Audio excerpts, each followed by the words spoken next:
Saya memiliki ayah angkat atau godfather saya sejak ayah saya almarhum. Beliau adalah salah satu orang teman curhat saya yang terbaik. Usia beliau 20 tahun di atas saya. Beliau asli Bali dan kami atau saya memiliki panggilan akrab kepada dirinya yaitu Babe. Di usianya yang kepala 7 masih aktif berbisnis. Prestasi beliau sebagai salah satu orang kaya Bali. Asetnya 12 digit. Namun humble-nya itu loh yang saya nggak nahan. Benar-benar rendah hati. Anda tidak akan pernah tahu beliau itu seberapa kayanya. Kalau melihat sekilas biasa saja. Namun begitu dia berbicara, begitu dia bergerak, kedalaman pengalaman hidupnya membangun bisnis, dalam hikmah kesehariannya sangat terasa sekali kebijaksanaannya. Raut wajahnya adalah goresan panjang perjalanan hidup yang penuh warna. Gerak tubuhnya, pemilihan kata-katanya, semua menunjukkan been there dan that. Pernah melakukan itu dan pernah berada di sana. Saya teringat 10 tahun yang lalu ketika saya merasa lelah mengelola kehidupan, termasuk mengelola bisnis. Turun naiknya bisnis seperti naik roller coaster.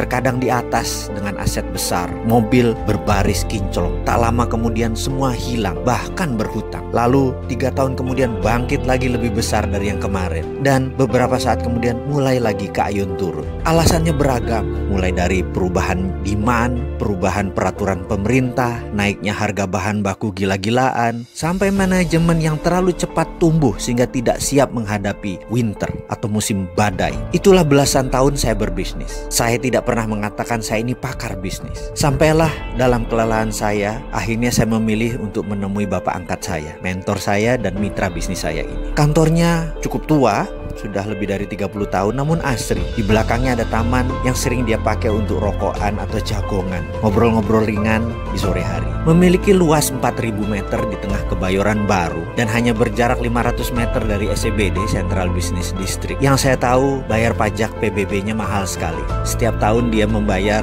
sekitar 1 mobil Innova hanya untuk bayar PBB. Tapi dia bisa bayar, itu yang lebih penting. Saya pun sore itu duduk di samping beliau di meja kayu panjang di taman tersebut dan bertanya, "Be, apa resep untuk sukses?" Ternyata dia diam saja, hanya menatap mata saya lalu menyedot rokok favorit. Mendapat respon begitu, saya tanya ulang lagi, "Be, apa resep sukses?" Kali ini dia tidak melihat saya, namun tetap merokok, menghisap sangat dalam.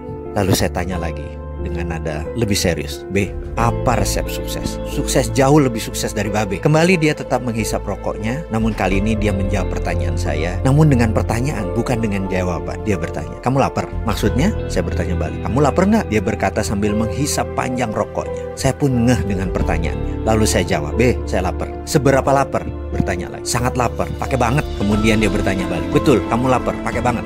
"Iya," saya jawab cepat. Lalu dia berkata, "Kalau kamu lapar banget, sangat lapar, maka kamu tidak perlu penjelasan. Kamu nggak perlu ilmu, kamu nggak perlu saya. Kamu pasti tahu cara cari makan. Bahkan di agama kamu yang Islam itu, kamu diajarkan lapar, menahannya, dan bermain dengan lapar. Itu hikmahnya dalam. Jadi kalau kamu benar-benar lapar, sangat lapar seperti saya dulu, kamu pasti tahu jalan untuk cari makan." Setelah itu dia terdiam.